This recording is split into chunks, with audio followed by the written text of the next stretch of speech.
আমার আপনার নবীর তার উম্মতের প্রতি মায়া মোহাব্বত ভালোবাসার ঢেউ উতলিয়া উঠল। এইবার নবীজিও তার উম্মতের জন্য আল্লাহ তাআলার কাছে দোয়া করে। বর্ণনাকারী বলেন ফারাফা ইয়াদাই ওয়া ক্বালা আল্লাহুম্মা উম্মতি উম্মতি ওয়া বাকা।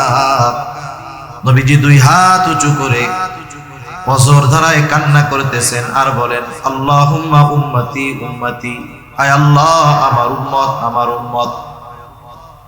আর কিছুই নবীজি বলেন না, শুধু কান্না করতেছেন দুই হাত উঁচু করে আর বলেন আমার উম্মত আমার উম্মত আমার উম্মত।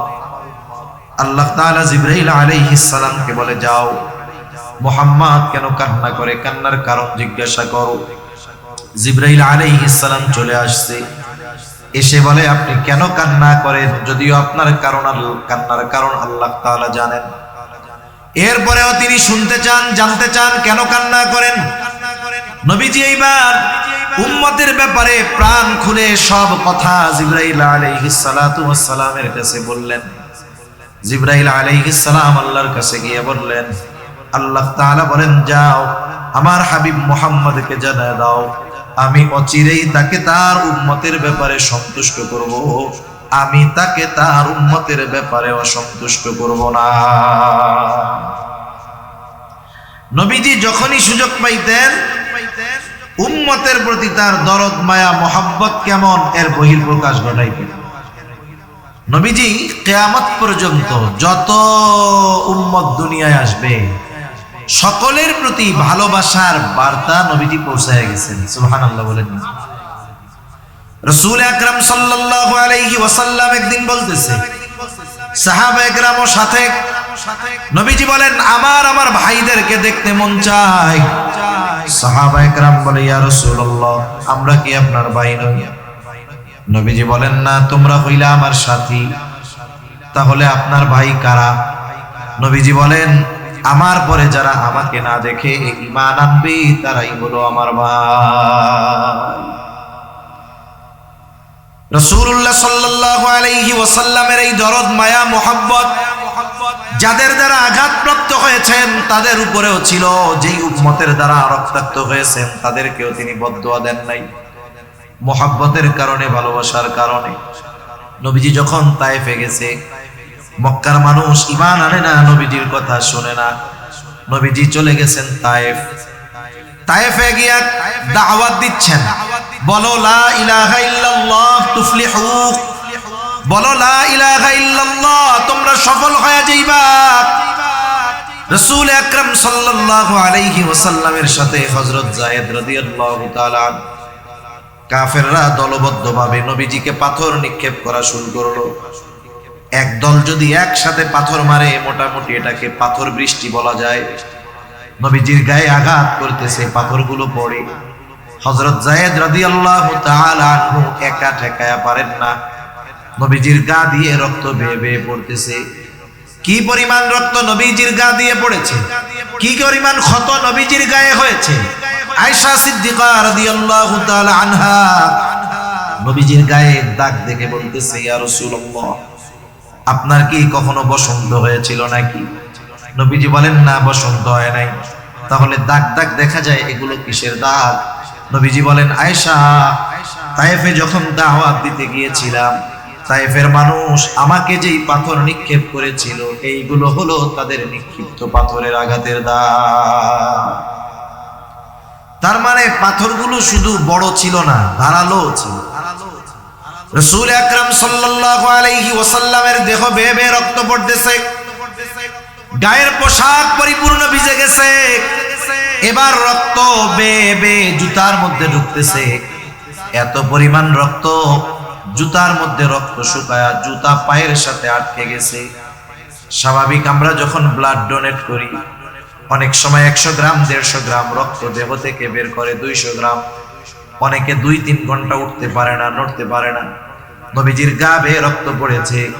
পড়ন্ত বিকালে নবীজি সাল্লাল্লাহু আলাইহি ওয়াসাল্লাম একটা আঙ্গুর বাগানের পাশে গিয়ে একটু বিশ্রাম নিচ্ছেন। ইতিমধ্যে জিবরাইল আলাইহিস সালাতু ওয়াস সালাম হাজির, এসে বলে ইয়া রাসূলুল্লাহ এই কওম আপনার সাথে কেমন আচরণ করেছে আল্লাহ তাআলা সব দেখছে। আমি আজকে একা আসি নাই, আমার সাথে নতুন একজন ফেরেশতা পাঠানো হয়েছে যে ইতিপূর্বে আপনার কাছে আসে নাই। নবীজি এবার বলেন, ওই ফেরেশতা আমার সামনে আসলো, আমাকে এসে সালাম দিল, আসসালাতু ওয়াসসালামু আলাইকা ইয়া রাসূলুল্লাহ। সালাম দেওয়ার পরে বলতেছে, আপনার কওম আপনার সাথে কেমন আচরণ করেছে আল্লাহ তাআলা দেখেছে। আল্লাহ তাআলা আমাকে আপনার নিকটে পাঠিয়েছেন আপনার আদেশ পালন করার জন্য। যারা আপনার সাথে এমন আচরণ করেছে, আপনি যদি আমাকে আদেশ দেন, 2 পাহাড় দিয়ে এদেরকে পিষিয়ে দেওয়া হবে, নিশ্চিহ্ন করে দেওয়া হবে। এখানে যে একটা জনপদ ছিল, জনবসতি ছিল, এর কোনো চিহ্ন থাকবে না। একটু চিন্তা করেন, গায়ের রক্ত এখনো শুকায়া যায় নাই। আমরা তো প্রতিশোধ পরায়ণ।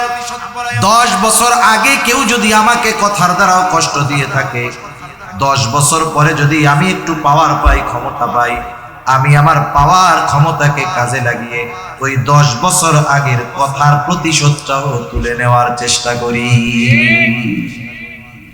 আমরা অনেক প্রতিশোধ পরায়ণ মানুষ। যদি ক্ষমার মহানুভবতা, ক্ষমার গুণ আমরা যদি অর্জন করতে পারতাম, প্রতিশোধের নেশা যদি অন্তর থেকে দূর করতে পারতাম, এই সমাজটা আরো অনেক সুন্দর হয়ে যেত। ছোট ছোট বিষয়ে আমরা প্রতিশোধ নেই।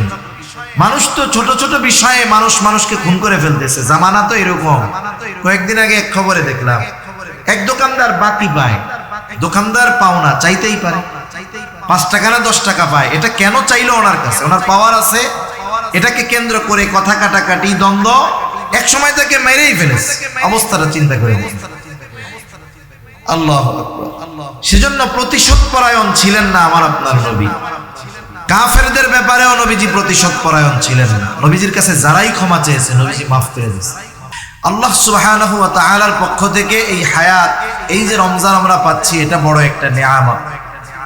আল্লাহ তাআলা তো আমাদেরকে অজস্র অগণিত নিয়ামত দিয়েছেন।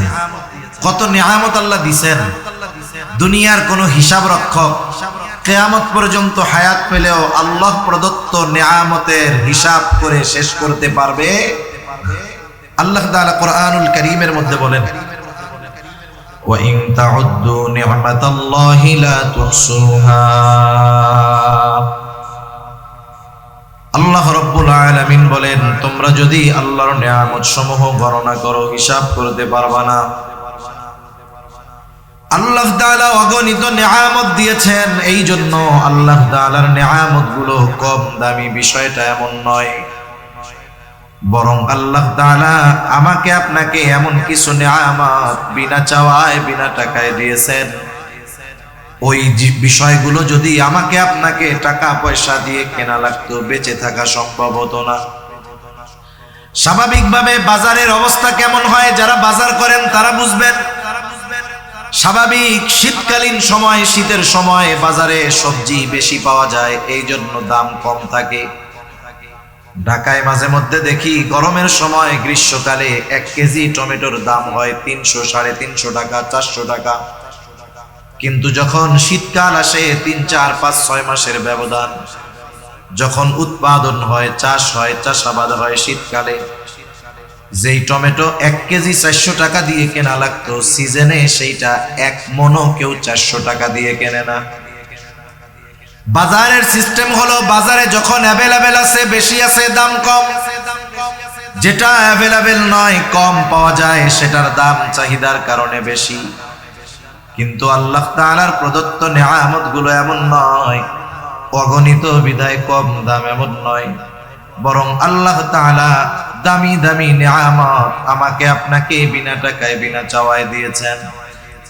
যেমন আমি মাঝে মধ্যে বলি, দামি একটা নিয়ামত, মানুষ না খেয়েও হায়াত যদি থাকে, অনেক দিন বেঁচে থাকতে পারে যদি হায়াত থাকে। অনেকে দেখেও হয়তো থাকবেন, সৌদি আরবের এক প্রিন্স অ্যাক্সিডেন্ট করেছে দুর্ঘটনায়। তার অবস্থা এতটা শোচনীয়, সে ফার্স্ট চান্সেই কোমায় চলে গেছে, লাইফ সাপোর্ট লাগানো।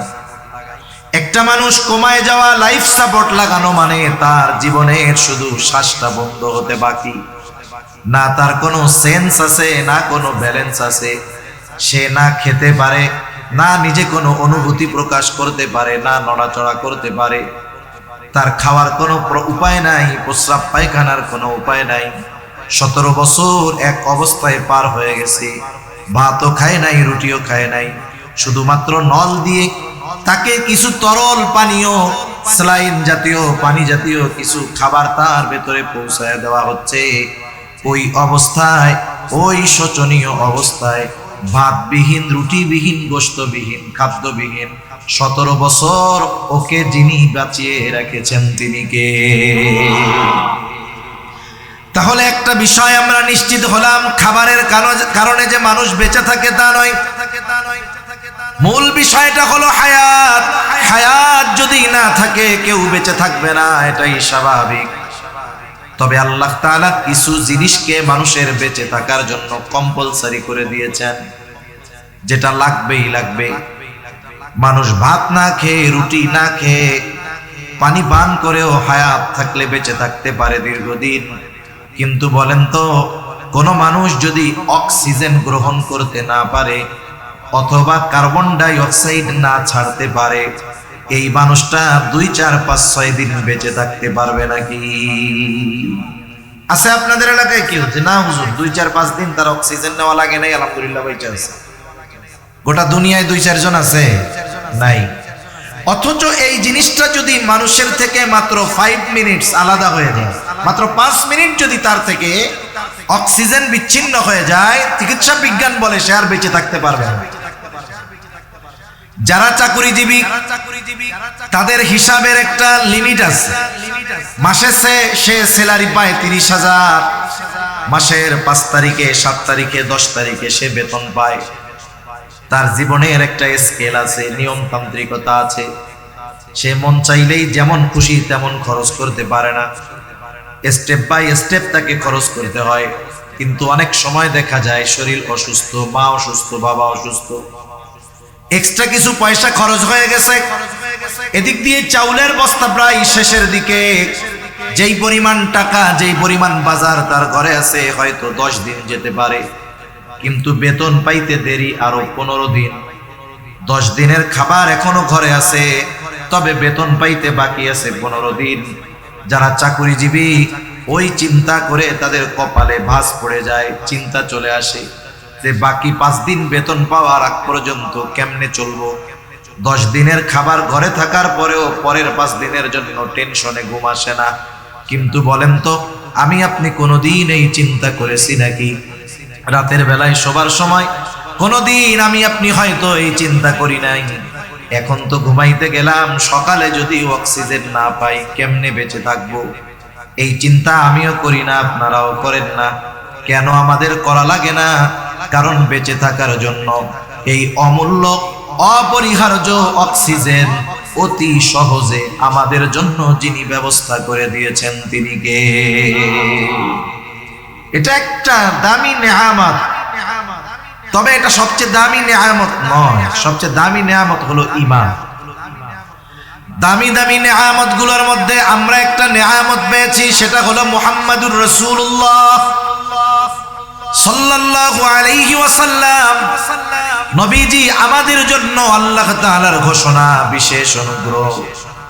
আল্লাহ তাআলা কোরআনুল কারীমের মধ্যে বলেন, লাকাদ মান্নাল্লাহু আলাল মুমিনিনা ইয বাআসা ফীহিম রাসূলাম মিন আনফুসিহিম। আল্লাহ তাআলা বলেন, মুমিনদের জন্য আল্লাহ তাআলার বিশেষ অনুগ্রহ, মুমিনদের উপর আল্লাহ তাআলার বিশেষ অনুগ্রহ যে তিনি তাদের মধ্য থেকে তাদের জন্য একজন রাসূল পাঠিয়েছেন। এখন প্রথম প্রশ্ন হলো, মুমিনদের মধ্য থেকে মুমিনদের জন্য রাসূল পাঠালেন, এটা কত কারণে অনুগ্রহ? আমি যদি ওই দিকে যেতে যাই তাহলে অন্য কথায় চলে যাব। প্রথম কথা হলো, আমাদের উপরে আল্লাহ তাআলার বিশেষ অনুগ্রহ হলেন মুহাম্মাদুর রাসূলুল্লাহ সাল্লাল্লাহু আলাইহি ওয়াসাল্লাম। যদিও তিনি মুমিনদের জন্য বিশেষ অনুগ্রহ, তবে গোটা সৃষ্টি জগতের জন্য তিনি রহমত। স্পেশালি মুমিনদের জন্য অনুগ্রহ, কিন্তু গোটা সৃষ্টি জগতের জন্য তিনি রহমত। এজন্য আল্লাহ তাআলা আমার আপনার নবীজির ব্যাপারে ঘোষণা দেন, ওয়ামা আরসালনাকা ইল্লা রাহমাতাল লিল আলামিন। আল্লাহ তাআলা বলেন, আমি আপনাকে জগৎ সমূহের জন্য রহমত হিসাবে প্রেরণ করেছি। আলম এক বচন, আলামিন বহু বচন। আলম অর্থ একটা জগৎ, আলামিন বহু জগৎ। একেবারে প্রথম আসমানের নিচে জগৎ যে শুধু একটা পৃথিবী তা নয়, অগণিত জগৎ আল্লাহ তাআলা রেখে দিয়েছেন। সুবহানাল্লাহ বলেন। কত রাখছে? বিজ্ঞান বলে এটা আমরাও হিসাব করতে পারবো না। কত জগৎ আছে এর হিসাব বিজ্ঞানেরও করা সম্ভব। আমরা পবিত্র কোরআনুল কারীমের সূরা ফাতিহা সর্বাধিক বেশি, সবচাইতে বেশি যেই সূরা তিলাওয়াত হয় সূরা ফাতিহা। প্রত্যেক নামাজের প্রতি রাকাতে সূরা ফাতিহা লাগে, তবে সবার পড়তে হয় না। ইমামের পেছনে যখন পড়া হয়, ইমামের কেরাত হলো মুসল্লির কেরাত। জামাতে পড়া হোক আর একাকি পড়া হোক, প্রত্যেক নামাজে সূরা ফাতিহা লাগে কি লাগে না? সূরা ফাতিহার শুরুতেই আমরা বলি আলহামদুলিল্লাহি রাব্বিল আলামিন। সকল প্রশংসা আল্লাহর জন্য। কে আল্লাহ? বলে রব্বুল আলামিন, জগৎ সমূহের রব। তার মানে যত জগৎ আছে সব জগতের রব হলেন আল্লাহ, প্রতিপালক হলেন আল্লাহ। আর আল্লাহ তাআলাই আমার আপনার নবীজির ব্যাপারে বলেন, ওয়ামা আরসালনাকা ইল্লা রাহমাতাল লিল আলামিন। সোজা কথা হইল আল্লাহ তাআলা হলেন জগৎ সমূহের জন্য রব, আর আমার আপনার নবীজি হলেন জগৎ সমূহের জন্য রহমত। গোটা সৃষ্টিকুলে একটা ইঞ্চি জায়গা নাই যেই জায়গার রব আল্লাহ তাআলা নন। এরকম একটা ইঞ্চি জায়গা দেখাতে পারবেন যে যেই জায়গার রব আল্লাহ নয়?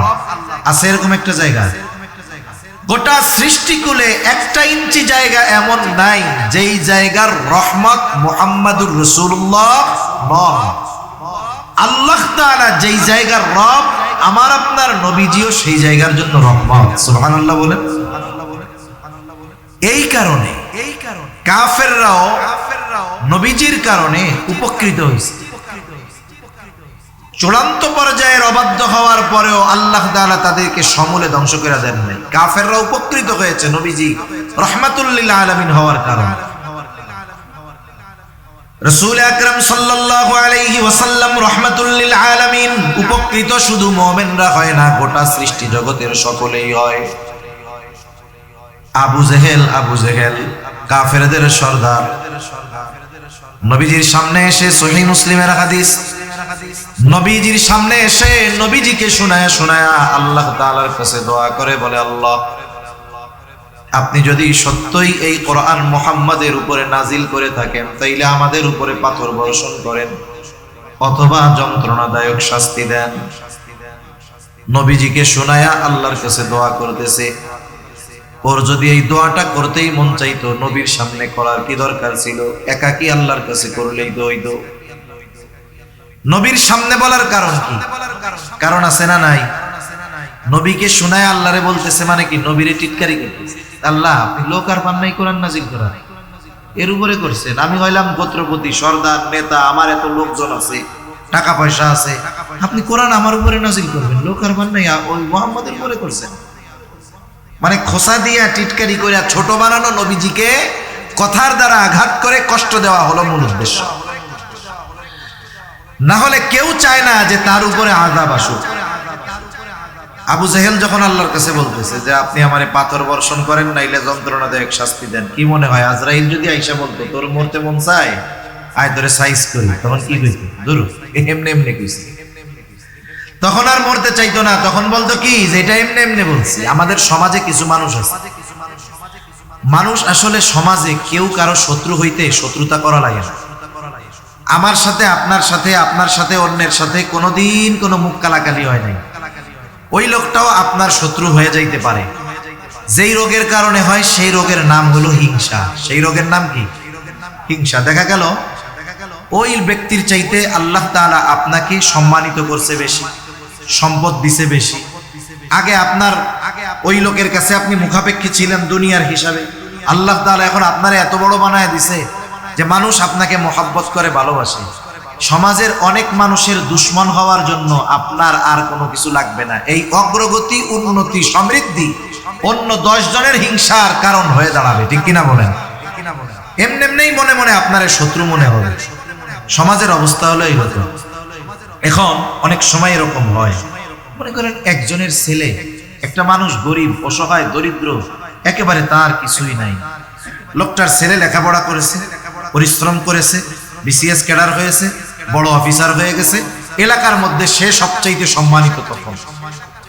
অথচ এই সম্মানিত ব্যক্তির বাবা এক সময় আর একজনের বাড়িতে কাজ কাম করছে।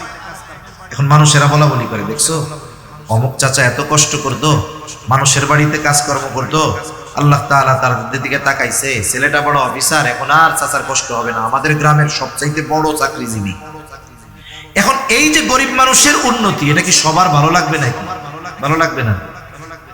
এখন ওই যে যার বাড়িতে ওই ছেলের বাবা কাজ করতো, এখন মনের মধ্যে হিংসা চলে আসছে, আরে এতকাল আমার বাড়িতে কাজ করছে, এখন তো আমার তারে সার সার বলা লাগবে। এবার যে বলতেছে, কি বলা বলি করতেছো, কি হয়েছে এখানে? বলে, চাচা শুনেন নাই অমুকের ছেলে বড় অফিসার হয়ে গেছে। এখন কি বলে? আমাদের গ্রাম অঞ্চলে বলে, অমুকের ছেলে এই হয়ে গেছে, হায় আল্লাহ, কিয়ামতের আর বাকি নাই, এ খবর শোনার আগে মরলাম না কেন। এরকম বলার লোক তো আলহামদুলিল্লাহ এদিকে নাই। আপনাদের ভাষায় বা আপনাদের ল্যাঙ্গুয়েজে বলবে, আছে তো? এখন বলেন তো, ওই টাইমে আজরাইল আইসা যদি বলে এত মরতে মন চায়, চলেন তাইলে, তাহলে বলবে আস্তাগফিরুল্লাহ, তো এমনি কইছি, সত্যি সত্যি কি মরতে চাইছি নাকি? এখন এই যে কথাটা বললো, ওর এই খবর শোনার আগে আমি মরলাম না কেন, মূলত ওই ব্যক্তিকে তিরস্কার করা, ছোট করা, লজ্জা দেওয়া, এটা মূল উদ্দেশ্য। নবীজিকে এই কথা বলছি, নবীজির অন্তরে একটু কষ্ট লাগছে না? কষ্ট লাগছে। নবীজি কোনো জবাব দেয় নাই। নবীজিকে কষ্ট দিবে আর আল্লাহ তাআলা কিছু বলবে না, এটা তো হইতে পারে না। জবাব পাঠায় দিছেন আল্লাহ। কে জবাব দিছে? আল্লাহ রাব্বুল আলামিন। কেমন যেন আমার আপনার নবীকে বলে, হাবিব, ওরা যেটা চায় আমি আল্লাহ ওদেরকে সেটা দিতাম, কিন্তু কেন দেই না? আপনার কারণে দেই না। আল্লাহ তাআলা বলেন, ওয়ামা কানাল্লাহু লিয়ুআযযিবাহুম ওয়া আনতা ফীহিম। আপনি যতক্ষণ তাদের মধ্যে আছেন, আমি তাদেরকে কোনো আযাব দিব না। কারণ গোটা সৃষ্টি জগতের এমন একটা জায়গা নাই যেই জায়গার রহমত আপনি নন। যেহেতু রহমাতুল লিল আলামিন, জমিনের উপর থাকা অবস্থায় কেমন করে আমি আযাব দেই? এজন্য আপনি যেহেতু তাদের মধ্যে আছেন, আপনার সম্মানার্থে এরা অবাধ্যতা করার পরেও, এই রকম আচরণ করার পরেও আমি ওদেরকে শাস্তি দেই না। কিন্তু শাস্তি দিব না তা না, শাস্তি দিব, কিন্তু আপনি থাকার কারণে কেন দেই না? কারণ আপনি তো রহমাতুল লিল আলামিন। সুবহানাল্লাহ বলেন। রাসূল আকরাম সাল্লাল্লাহু আলাইহি ওয়াসাল্লাম রহমাতুল লিল আলামিন, গোটা সৃষ্টি জগতের জন্য রহমত। তবে মুমিনদের জন্য বিশেষ অনুগ্রহ, তার উম্মতের জন্য, মুমিনদের জন্য বিশেষ মায়া, বিশেষ ভালোবাসা। প্রত্যেকটা নবী তার উম্মতকে ভালোবাসে। আমার আপনার নবীও আমাকে আপনাকে ভালোবাসেন। এই জন্য আল্লাহ তাআলার কাছে যখন নবীজি কিছু বলার সুযোগ পাইতেন, উম্মতের ব্যাপারে আগে বলতেন। রাসূল সাল্লাল্লাহু আলাইহি ওয়াসাল্লাম যখন মেরাজে গেছে, ওইখানে গিয়েও উম্মতের কথা নবীজি বলেন নাই। উম্মতের কথা বলার কারণেই তো আল্লাহ তাআলা ঘোষণা দিয়েছেন, যেই হাদিয়াগুলো দিয়েছেন এর মধ্যে একটা হলো যে আপনার উম্মত যদি শিরিক থেকে বেঁচে থাকে, পাপ যত বড় হোক না কেন, শিরিক থেকে বেঁচে থাকলে আমি আল্লাহ মাফ করে দিব। এজন্য যখনই সুযোগ পাইতেন নবীজি, তখনই আল্লাহ তাআলার কাছে উম্মতের কথা বলতেন। আব্দুল্লাহ ইবনে আমর ইবনুল আস রাদিয়াল্লাহু তাআলা আনহু থেকে বর্ণিত, তিনি বলেন, এক মজলিসের মধ্যে সাহাবায়ে কেরাম বসা নবীজির সাথে। নবীজি হঠাৎ করে কোরআন থেকে তিলাওয়াত করতেছেন। আন্নান নবী সাল্লাল্লাহু আলাইহি ওয়াসাল্লাম কালামা কাউলুল্লাহি আযজা ওয়া জাল্লা ফি ইব্রাহিম আলাইহিস সালাম। নবীজি তিলাওয়াত করলেন যা আল্লাহ তাআলা ইব্রাহিম আলাইহিস সালামের ব্যাপারে বলেছে। কোরআনুল কারীমের সূরা ইব্রাহিম 13 নম্বর পারায় ইব্রাহিম আলাইহিস সালাম তার উম্মতের জন্য আল্লাহ তাআলার কাছে দোয়া করতেছেন। সেই দোয়ার খবর আল্লাহ তাআলা কোরআনে জানায় দেন। দোয়া করে ইব্রাহিম আলাইহিস সালাম বলেন, রব্বি ইন্নাহুন্না আদলালনা কাসীরাম মিনান নাস ফামান তাবিআনি ফাইন্নাহু মিন্নি ওয়া মান আসানি ফাইন্নাকা গফুরুর রহিম। ইব্রাহিম আলাইহিস সালাম বলতেছে, রব, এই প্রতিমাগুলো, এই মূর্তিগুলো অধিকাংশ মানুষকে পথচ্যুত করে ফেলেছে, পথভ্রষ্ট করে ফেলেছে।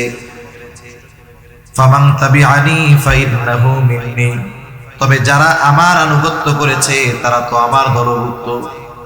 ওয়া মান আসানি, আর যারা আমার আনুগত্য করে নাই, যদিও ইব্রাহিম আলাইহিস সালামের কথা শুনে ঈমান আনে নাই, তথাপিও কিন্তু ইব্রাহিম আলাইহিস সালামের উম্মত। প্রত্যেকটা নবীর তার উম্মতের প্রতি মায়া, মোহাব্বত, ভালোবাসা আছে। উম্মত নেককার হোক আর গুনাহগার হোক, প্রত্যেকটা নবীর তার উম্মতের প্রতি মায়া, মোহাব্বত, ভালোবাসা আছে। ইব্রাহিম আলাইহিস সালামের তার উম্মতের উপরে ভালোবাসা আছে, যদিও তারা গুনাহগার, পাপে লিপ্ত। বরং কিছুটা সময় তো এমন হয় যে নেককারের চাইতে যে পাপাচারে লিপ্ত তার জন্য চিন্তা আরো বেশি হয়। কারো সন্তান যদি ভালো থাকে দুইটা, খারাপ থাকে একটা, বলেন তো ওই মা বাবা ভালো দুইটার জন্য চিন্তা বেশি করে নাকি খারাপটার জন্য করে? খারাপটার জন্য চিন্তা করে। যখনই আল্লাহর কাছে দোয়া করে কি বলে? বলে আল্লাহ, মরার আগে যদি আমার এই ছেলেটাও ভালো হয়ে যাইতো তাহলে মরেও শান্তি পাইতাম। এখন খারাপ ছেলে, কেন রে পুলিশে দিয়ে দিক, ওকে ত্যায্য পুত্র করে দিক, ঘর থেকে বাহির করে দিক। কেন দেয় না? বলে যতই খারাপ হোক ওনার সন্তান, ভালোবাসা, মহব্বতের কারণে সন্তানের এই অবস্থার ব্যাপারে তিনি চিন্তিত হন। ঠিক কিনা বলেন? বলেন তো, মা বাবা তার সন্তানকে বেশি ভালোবাসে নাকি নবীরা তার উম্মতকে বেশি ভালোবাসে? একটু বলেন না, কোনো সন্দেহ আছে? কোনো সন্দেহ নেই। ইব্রাহিম আলাইহিস সালাতু ওয়াস সালাম তার গুনাহগার উম্মতের জন্য দোয়া করে বলেন, আল্লাহ, ওয়া মান আসানি ফাইন্নাকা গফুরুর রহিম, যারা আমার আনুগত্য করে নাই আপনি তো গফুর, আপনি তো রহিম। কেমন যেন ইব্রাহিম আলাইহিস সালাম বলতেছে, আপনি গফুরুর রহিম, আপনি যদি চান আমার ওই গুনাহগার উম্মতগুলোকেও মাফ করে দিতে পারে। وقال عيسى عليه السلام إن تعذبهم فإنهم عبادك وإن تغفر لهم فإنك أنت العزيز الحكيم। ঈসা আলাইহিস সালাম তার উম্মতের জন্য দোয়া করে বলে, ইন তুআযিবহুম ফাইন্নাহুম ইবাদুক, আপনি যদি তাদেরকে আযাব দেন তারা তো আপনারই বান্দা। ওয়া ইন তাগফির লাহুম, আর যদি আপনি তাদেরকে মাফ করে দেন আপনি তো আজিজ, মহাপরাক্রমশালী, হাকিম, মহাপ্রজ্ঞাময়। আপনি যদি মাফ করে দেন আপনাকে কেউ জিজ্ঞাসা করবে না কেন মাফ করলেন, কারণ আপনি তো মহাপরাক্রমশালী। কেমন যেন ঈসা আলাইহিস সালাম বলে, আল্লাহ, আপনি আমার গুনাহগার উম্মত আর আপনার গুনাহগার বান্দাদেরকে মাফ করে দেন। দুই নবী তার উম্মতের মাগফিরাত চেয়ে, ক্ষমা চেয়ে আল্লাহর কাছে দোয়া করছে। অনেক সময় অনেক জিনিস আমাদের মনে থাকে না, করতে হবে, আর একজনকে করতে দেখা এটা মনে পড়ে যায়, হয় না? এরকম বাজারে গেছেন, একটা জিনিস কিনবেন, মনে নাই, চলে আসতেছেন, আর একজন যখন কেনে, হায় রে আমারও তো কেনার দরকার। নবীজি সাল্লাল্লাহু আলাইহি ওয়াসাল্লাম যখন দুই নবীর এইরকম আবেগপূর্ণ দোয়া তিলাওয়াত করলেন, আমার আপনার নবীর তার উম্মতের প্রতি মায়া, মোহাব্বত, ভালোবাসার ঢেউ উতলিয়া উঠল। এইবার নবীজিও তার উম্মতের জন্য আল্লাহ তাআলার কাছে দোয়া করে। বর্ণনাকারী বলেন, ফারাফা ইয়াদাই ওয়া ক্বালা আল্লাহুম্মা উম্মতি উম্মতি ওয়া বাকা। নবীজি দুই হাত উঁচু করে অজর ধারায় কান্না করতেছেন আর বলেন, আল্লাহুম্মা উম্মতি উম্মতি, আয় আল্লাহ আমার উম্মত, আমার উম্মত। আর কিছুই নবীজি বলেন না, শুধু কান্না করতেছেন দুই হাত উঁচু করে আর বলেন, আমার উম্মত, আমার উম্মত, আমার উম্মত। আল্লাহ তাআলা জিবরাইল আলাইহিস সালামকে বলে, যাও মুহাম্মদ কেন কান্না করে, কান্নার কারণ জিজ্ঞাসা করো। জিবরাইল আলাইহিস সালাম চলে আসছে, এসে বলে আপনি কেন কান্না করেন, যদিও আপনার কান্নার কারণ আল্লাহ তাআলা জানেন। এরপরেও তিনি শুনতে চান, জানতে চান কেন কান্না করেন। নবীজি এইবার উম্মতের ব্যাপারে প্রাণ খুলে সব কথা জিবরাইল আলাইহিস সালাতু ওয়াস সালামের কাছে বললেন। জিবরাইল আলাইহিস সালাম আল্লাহর কাছে গিয়ে বললেন, আল্লাহ তাআলা বলেন যাও আমার হাবিব মুহাম্মদকে জানিয়ে দাও আমি অচিরেই তাকে তার উম্মতের ব্যাপারে সন্তুষ্ট করব, আমি তাকে তার উম্মতের ব্যাপারে অসন্তুষ্ট করব না। নবীজি যখনই সুযোগ পাইতেন উম্মতের প্রতি তার দরদ মায়া মোহাব্বত কেমন এর বহিঃপ্রকাশ ঘটাইতেন। নবীজি কিয়ামত পর্যন্ত যত উম্মত দুনিয়ায় আসবে সকলের প্রতি ভালোবাসার বার্তা নবীজি পৌঁছায় গেছেন। সুবহানাল্লাহ বলেন। রাসূল আকরাম সাল্লাল্লাহু আলাইহি ওয়াসাল্লাম একদিন বলতেছে, সাহাবায়ে কেরামের সাথে নবীজি বলেন আমার ভাইদেরকে দেখতে মন চায়। সাহাবায়ে কেরাম বলে ইয়া রাসূলুল্লাহ আমরা কি আপনার ভাই নই? নবীজি বলেন না, তোমরা হইলা আমার সাথী, তাহলে আপনার ভাই কারা? নবীজি বলেন আমার পরে যারা আমাকে না দেখে ঈমান আনবে তারাই হলো আমার ভাই। রাসূলুল্লাহ সাল্লাল্লাহু আলাইহি ওয়াসাল্লামের এই দরদ মায়া মোহাব্বত যাদের দ্বারা আঘাতপ্রাপ্ত হয়েছেন তাদের উপরেও ছিল, যেই উম্মতের দ্বারা রক্তাক্ত হয়েছেন তাদেরকেও তিনি বদদুয়া দেন নাই।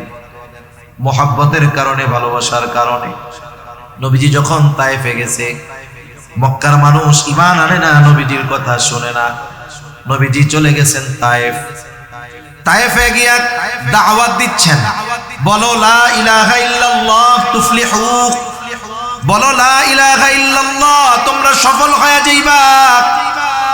রাসূল আকরাম সাল্লাল্লাহু আলাইহি ওয়াসাল্লামের সাথে হযরত যায়েদ রাদিয়াল্লাহু তাআলা কাফেররা দলবদ্ধভাবে নবীজিকে পাথর নিক্ষেপ করা শুরু করলো।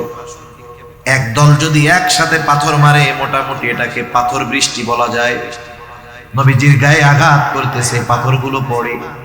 হযরত যায়েদ রাদিয়াল্লাহু তাআলা আনহু একা ঠেকায়া পারেন না, নবীজির গা দিয়ে রক্ত বেয়ে বেয়ে পড়তেছে।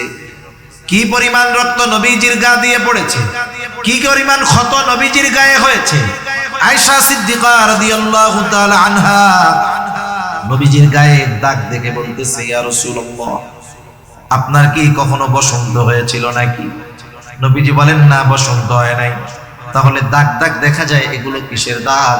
নবীজি বলেন, আয়েশা তায়েফে যখন দাওয়াত দিতে গিয়েছিলাম তায়েফের মানুষ আমাকে যেই পাথর নিক্ষেপ করেছিল এইগুলো হলো তাদের নিক্ষিপ্ত পাথরের আঘাতের দাগ। তার মানে পাথরগুলো শুধু বড় ছিল না, ধারালো ছিল। রাসূল আকরাম সাল্লাল্লাহু আলাইহি ওয়াসাল্লামের দেহ বেয়ে বেয়ে রক্ত পড়তেছে, গায়ের পোশাক পরিপূর্ণ ভিজে গেছে, এবার রক্ত বেয়ে বেয়ে জুতার মধ্যে ঢুকতেছে। এত পরিমাণ রক্ত, জুতার মধ্যে রক্ত শুকায়া জুতা পায়ের সাথে আটকে গেছে। স্বাভাবিক আমরা যখন ব্লাড ডোনেট করি অনেক সময় 100 গ্রাম 150 গ্রাম রক্ত দেহ থেকে বের করে, 200 গ্রাম। অনেকে 2-3 ঘন্টা উঠতে পারে না, নড়তে পারে না। নবীজির গা বেয়ে রক্ত পড়েছে। পড়ন্ত বিকালে নবীজি সাল্লাল্লাহু আলাইহি ওয়াসাল্লাম একটা আঙ্গুর বাগানের পাশে গিয়ে একটু বিশ্রাম নিচ্ছেন। ইতিমধ্যে জিবরাইল আলাইহিস সালাতু ওয়াস সালাম হাজির, এসে বলে, ইয়া রাসূলুল্লাহ এই কওম আপনার সাথে কেমন আচরণ করেছে আল্লাহ তাআলা সব দেখছে। আমি আজকে একা আসি নাই, আমার সাথে নতুন একজন ফেরেশতা পাঠানো হয়েছে যে ইতিপূর্বে আপনার কাছে আসে নাই। নবীজি এবার বলেন, ওই ফেরেশতা আমার সামনে আসলো, আমাকে এসে সালাম দিল, আসসালাতু ওয়াসসালামু আলাইকা ইয়া রাসূলুল্লাহ। সালাম দেওয়ার পরে বলতেছে, আপনার কওম আপনার সাথে কেমন আচরণ করেছে আল্লাহ তাআলা দেখেছে। আল্লাহ তাআলা আমাকে আপনার নিকটে পাঠিয়েছেন আপনার আদেশ পালন করার জন্য। যারা আপনার সাথে এমন আচরণ করেছে আপনি যদি আমাকে আদেশ দেন 2 পাহাড় দিয়ে এদেরকে পিষিয়ে দেওয়া হবে, নিশ্চিহ্ন করে দেওয়া হবে। এখানে যে একটা জনপদ ছিল, জনবসতি ছিল, এর কোনো চিহ্ন থাকবে না। একটু চিন্তা করেন, গায়ের রক্ত এখনো শুকায়া যায় নাই। আমরা তো প্রতিশোধ পরায়ণ। 10 বছর আগে কেউ যদি আমাকে কথার দ্বারাও কষ্ট দিয়ে থাকে, 10 বছর পরে যদি আমি একটু পাওয়ার পাই, ক্ষমতা পাই, আমি আমার পাওয়ার ক্ষমতাকে কাজে লাগিয়ে ওই 10 বছর আগের কথার প্রতিশোধটাও তুলে নেওয়ার চেষ্টা করি। আমরা অনেক প্রতিশোধ পরায়ণ মানুষ। যদি ক্ষমার মহানুভবতা, ক্ষমার গুণ আমরা যদি অর্জন করতে পারতাম, প্রতিশোধের নেশা যদি অন্তর থেকে দূর করতে পারতাম, এই সমাজটা আরো অনেক সুন্দর হয়ে যেত। ছোট ছোট বিষয়ে আমরা প্রতিশোধ নেই। মানুষ তো ছোট ছোট বিষয়ে মানুষকে খুন করে ফেলতেছে। জামানা তো এরকম। কয়েকদিন আগে এক খবরে দেখলাম, এক দোকানদার বাকি পায়, দোকানদার পাওনা চাইতেই পারে, 5 টাকা না 10 টাকা পায়। এটা কেন চাইলো? ওনার কাছে ওনার পাওয়ার আছে। এটাকে কেন্দ্র করে কথা কাটাকাটি, দ্বন্দ্ব, এক সময় তাকে মেরেই ফেলেছে। অবস্থাটা চিন্তা করে। আল্লাহু আকবার। সেজন্য প্রতিশোধ পরায়ণ ছিলেন না আমার আপনার নবী। কাফেরদের ব্যাপারেও নবীজি প্রতিশোধ পরায়ণ ছিলেন না। নবীজির কাছে যারাই ক্ষমা চেয়েছে, নবীজি মাফ করে দিয়েছে। যখন মক্কা বিজয় হলো, মক্কা বিজয় যখন হইছে, কাফেররা মনে করছে মক্কার অলিগলি রক্তের স্রোত বহমান হবে। অলিগলি রাসূল আকরাম সাল্লাল্লাহু আলাইহি ওয়াসাল্লাম সাধারণ ক্ষমা ঘোষণা করে দিলেন। যারা হারাম বাইতুল্লাহর মধ্যে থাকবে নিরাপদ, আবু সুফিয়ানের ঘরে যারা থাকবে নিরাপদ। এই নির্দেশনার আগে খালিদ বিন ওয়ালিদ রাদিয়াল্লাহু তাআলা আনহু ঢুইকা গেছে। ওই সময় কয়েকজনকে হত্যা করা হয়ে গেছে। ওটা বাদ। তবে নবীজির নির্দেশনা ছিল এইটা, কয়েকজন ব্যতীত ছাড়া তাদের ব্যাপারে ঘোষণা দেওয়া হয়েছিল, এরা যদি কাবার গেলাপ ধরে ঝুলেও থাকে, এদেরকে ক্ষমা করা হবে না। মোস্ট ওয়ান্টেড আসামি, যেখানে পাওয়া হবে সেখানেই হত্যা করা হবে। এদের মধ্যে অন্যতম একজন ছিল ওয়াহশী। এই ওয়াহশী উহুদের যুদ্ধে রাসূল আকরাম সাল্লাল্লাহু আলাইহি ওয়াসাল্লামের চাচা হামজা রাদিয়াল্লাহু তাআলা আনহুকে নৃশংসভাবে শহীদ করেছে। ওয়াহশী একজনের গোলাম ছিল। বলছে, তুই যদি হামজাকে, আমিরে হামজা রাদিয়াল্লাহু তাআলা আনহু, ওনার যদি হত্যা করতে পারিস, তোরে মুক্তি দিয়া দিব। ওয়াহশী মুক্তির আশায় রাসূল সাল্লাল্লাহু আলাইহি ওয়াসাল্লামের চাচা হামজা রাদিয়াল্লাহু তাআলা আনহুকে শহীদ করে ফেলল। ওয়াহশীর ব্যাপারে ওয়ারেন্ট, একেবারে মোস্ট ওয়ান্টেড, যে পাবা যেখানে সেখানেই শেষ। কাবার গেলাপ ধরে যদি ঝুলেও থাকে, একে ছেড়ে দেওয়া হবে না। ওয়াহশী এলাকা ছেড়ে চলে গেছে বহু, লুকায়া লুকায়া থাকে, জীবনের ভয়, চিন্তা। আবার একটা সময় এত বড় পাপ করেছে, নিজের মধ্যে অনুশোচনা কাজ করে। ওয়াহশী জানতে পারলো, যদি নবীজির কাছে কোনোভাবে যাওয়া যায়, নবীজির কাছে গিয়ে যদি কোনোভাবে ক্ষমা চাওয়া যায়, নবীজি এমন মহানুভব, তার ক্ষমা এমন, তার কাছে গেলে তিনি মাফ করে দিবে। ওয়াহশী ক্ষমার আশায় লুকায়া লুকায়া চাদর মুড়ি দিয়া নবীজির কাছ পর্যন্ত পৌঁছায় গেছে। নবীজির পাশে আসছে। নবীজি জিজ্ঞাসা করে, কে? বলে, আমি ওয়াহশী। কোন ওয়াহশী? আমার চাচাকে যে হত্যা করেছে, শহীদ করেছে সে। বলে, না। কেন আসছো? বলে, এসেছি ইসলাম গ্রহণ করার জন্য। দেখেন, এখনো তো ইসলাম গ্রহণ করে নাই। সে যে মোস্ট ওয়ান্টেড, নবীজি চাইলে তাকে হত্যা করে ফেলতে পারতেন কি পারতেন না? যেহেতু ইসলাম গ্রহণ করার জন্য আসছে, নবীজি কিছু বলেন নাই। ওয়াহশী ইসলাম গ্রহণ করলো, কারণ হাদিসের মধ্যে আসছে, ইন্নাল ইসলামা ইয়াহদিমু মা কানা ক্বাবলাহু। একটা মানুষ ইসলাম গ্রহণ করার আগে যত কিছুই করুক না কেন, সে যখন ইসলাম গ্রহণ করে, আল্লাহ তাআলা তার অতীতের সব পাপগুলোকে ধুয়ে মুছে সাফ করে দেয়। এখন ইসলাম গ্রহণ করছে। নবীজি ওয়াহশীকে বলতেছে, ওয়াহশী, ইসলাম গ্রহণ করছো, আর কিছু অভিযোগ অনুযোগ নাই, তবে তুমি আমার একটু শোনাও, কেমন করে তুমি আমার চাচাকে হত্যা করেছিলা, শহীদ করেছিলা। ওয়াহশী সেই হৃদয় বিদারক ঘটনা শোনাইলো। নবীজি শুনতেছেন আর চোখ দিয়ে পানি পড়ে। একেবারে গাল বেয়ে বেয়ে, দাড়ি বেয়ে বেয়ে নবীজির পানি পড়তেছে। নবীজি বললেন, ওয়াহশী, ইসলাম গ্রহণ করেছ, আল্লাহ তাআলা তোমার সব পাপ অন্যায় ক্ষমা করে দিয়েছে, তবে একটা বিষয়, তুমি কখনোই আমার জীবদ্দশায় আমার সামনে আসবা না। তুমি যদি আমার সামনে আসো তাইলে আমার চাচার কথা আমার মনে হয়ে যাবে। যে কথাটা বোঝানোর জন্য বললাম, নবীজি যখন জানছে কে ওয়াহশী, এরপরে আর কোনো কথা বলার দরকার ছিল না, বলতো যে ঠিক আছে এ তো ওয়ান্টেড, একেবারে দাও, সাইজ করে দাও। কিন্তু ইসলাম গ্রহণ করতে আসছে, নবীজি মাফ করে দিয়েছে। রাসূল আকরাম সাল্লাল্লাহু আলাইহি ওয়াসাল্লাম ক্ষমার গুণে গুণান্বিত ছিলেন। ফেরেশতা বলতেছে আপনি আদেশ দেন, দুই দিকের পাহাড় দিয়ে এদেরকে পিষে দেই, নিশ্চিহ্ন করে দেই, একেবারে অস্তিত্বহীন হয়ে যাবে, কেউ জানতে পারবে না। নবীজি আরাম করতেছিলেন, এবার উঠে বসলেন। ফেরেশতার এই কথার জবাবে নবীজি বলেন বাল আরজু আন ইয়াখরুজাল্লাহু মিন আসলাবিহিম মান ইয়াবুদুল্লাহা ওয়াহদাহু ওয়া লা ইউশরিকু বিহি শাইআ।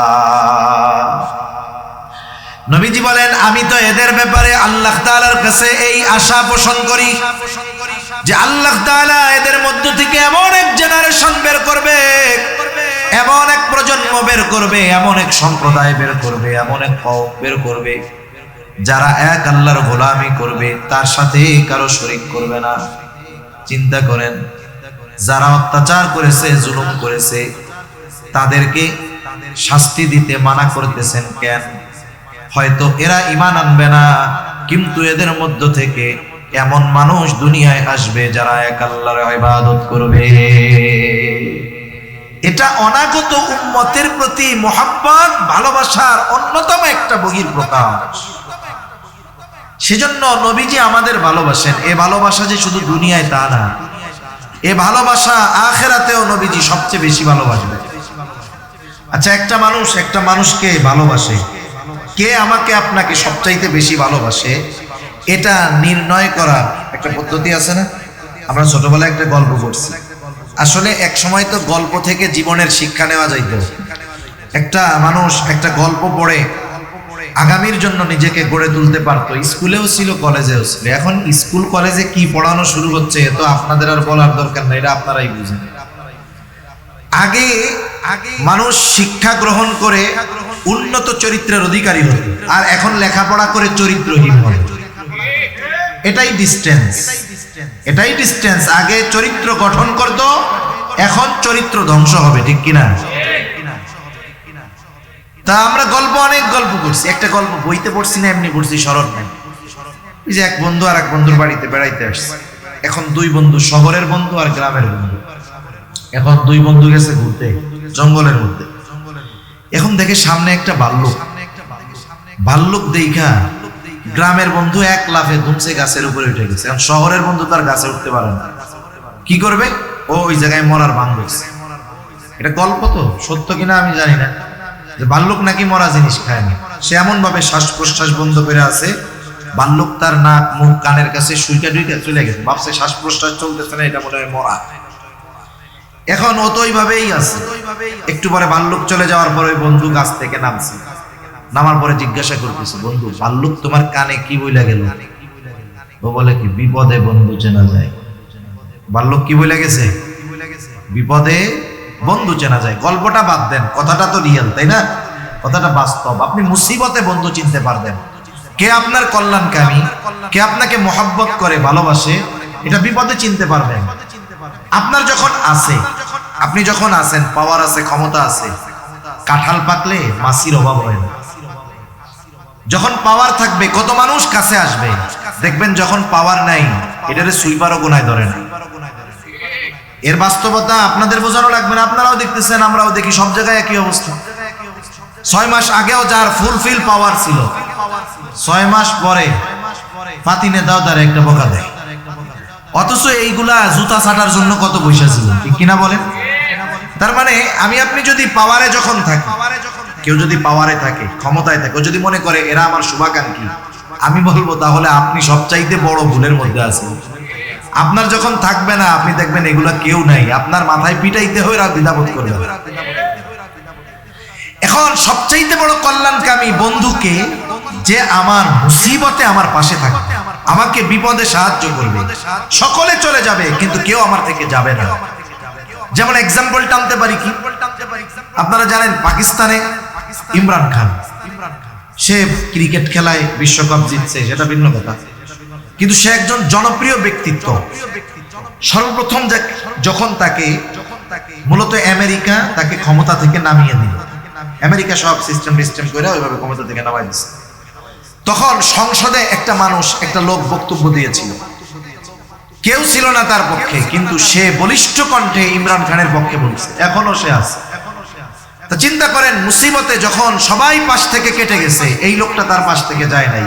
এটা আমি দুনিয়ার একটা এক্সাম্পল বোঝানোর জন্য বললাম আর কি।